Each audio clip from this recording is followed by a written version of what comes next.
Hi guys, Tiki here from Lockman Bull House for connections! At ang baby natin dyan nasa likod oh. Well, anyway, commercial lang yon kasi today, I'm excited to let you know that we are gonna have one of our Frenchies, French Bulldog puppies going to sukat. So magkakaroon naman tayo ng pet transpo. Pupunta sa sukat at susundin na siya maya-maya lang. So, makikita nyo, papatakbuhin natin siya dito sa sala para makita nyo kung ano yung itsura niya at gano'n siya ka-playful.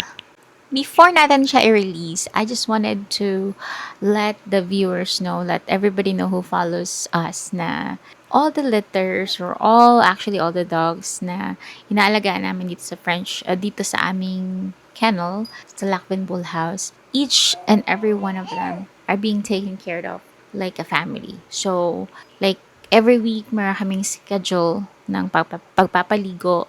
Meron kaming set of towels para sa kanila, set of bowls para sa kanila. Kasi may mga instances talaga na yung mga French Bulldogs, they don't eat on another bowl kapag yun ay kinainan na ng isa. So, yung mga ganun. Just wanted to let you know that every dogs na meron kami dito sa kanila namin are being loved before pa namin sila i-release sa kanilang family na bago. So, yun lang.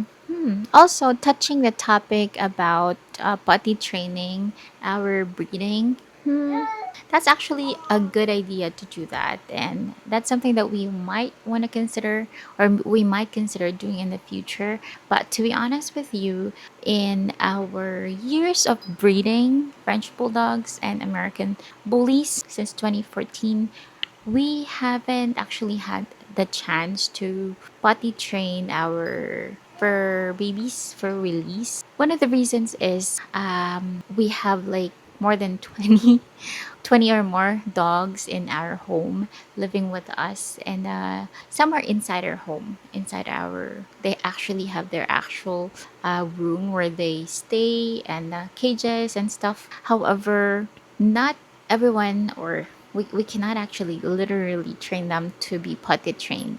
First is the time. Second is the situation, because we definitely, if you are potty training a dog, French bulldog specifically, you have to totally give like your time. And at the season of our life, hindi pa kami makaka-afford na mag-train ng puppy. But in the future, maybe we'll consider doing that. But yeah, that's basically one of the major reasons why we don't potty train our dogs. Okay, ito na ang ating BBC, the Breeders Club registration for Star. And here is the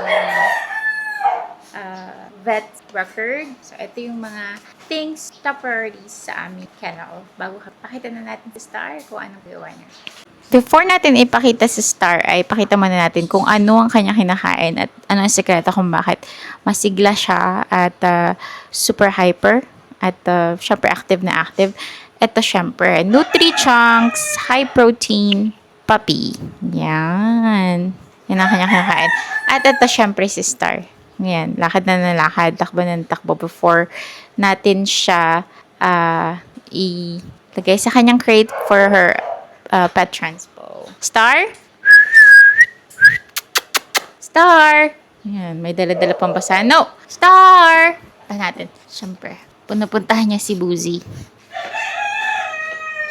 Star! Yoo-hoo! Come here!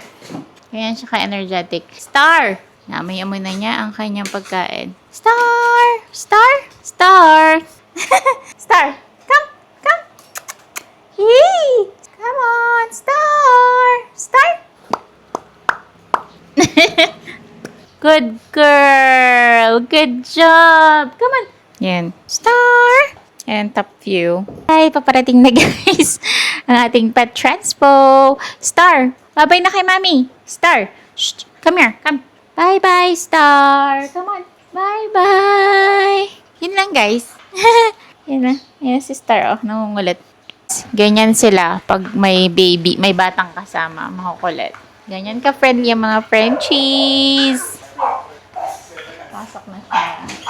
Bye-bye! Okay, going in. Bye, Star! Bye-bye, Star! Oh, mulan pala. guys! Ayan, medyo maulan pa ang ating transport sa kanya. Pero, syempre secured na secured yan. Okay. So, bye-bye na Star. You're going na.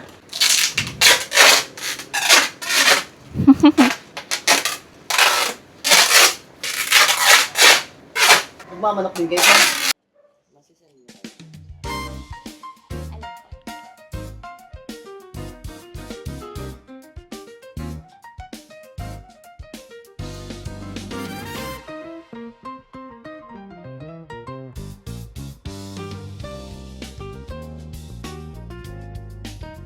Hello!